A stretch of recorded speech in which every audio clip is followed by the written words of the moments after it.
با مقصد آموزش ماهیت پیام نوبتی پرزیدنت جمهوری تاجیکستان در کتابخانه مرکزی ناحیه واسه واخری سودمند دایر گردید. در این همایش کارمندان مقامات اجرایی حکومت دولتی ناحیه، رهبریت شعبه فرهنگ، کارمندان کتابخانه و اعضایان فعال کتابخانه ها اشتراک نمودند. در این چهاربینی تاکید کرده شد که حکومت کشور با فعالیت مؤسسه‌های تعلیمی، صنعت و هنر، آثارخانه و کتابخانه‌ها، تئاترها و مرکزهای فرهنگی توجه بلند ظاهر نموده اهل جامعه را هرچه بیشتر به این مؤسسه‌ها جلب نمایند. با این را برآمد بلند برداشتن سطح معرفت و معنویات اهل جامعه علل خصوص نورسان و جوانان یعنی نسل‌های آینده‌ساز ملت و رشد فرهنگ ملی تکان جدی می‌بخشند.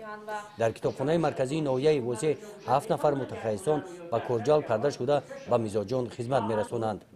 امروز وظیفه ما کتابداران در آن است که هرچی بیشتر خواننده را به کتابخانه جلب نماییم. برای بهتر و خوبتر نمودن و جلب نمودن خواننده برای ما لازم می‌آید که با کتابخانه‌های مکتبی یکجا کار نماییم. هست شرایطی هست که در کتابخانه‌های عمومی بعضا ادبیات‌های نو کمتر است و ما می‌توانیم از کتابخانه‌های مکتبی دسترس نموده خواننده خود را با خواهش او را خانه نماییم.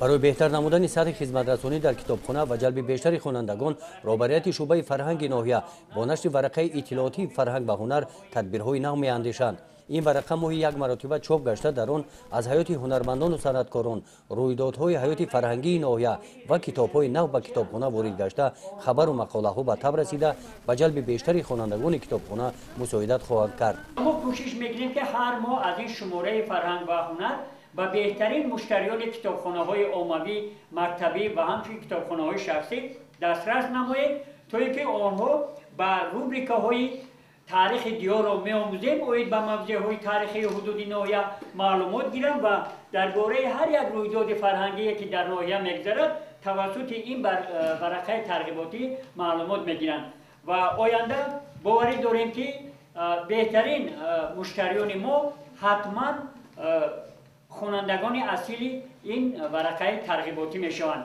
و کوشش میکنیم ورقه ترغیباتی به هر خاندانی حدود ناحیه رسانده شود و در کمالات معنوی اون عائله، اون خانواده، نسل جوانی که اون رو دسترس میکند یک صحنه گذاشته تواند.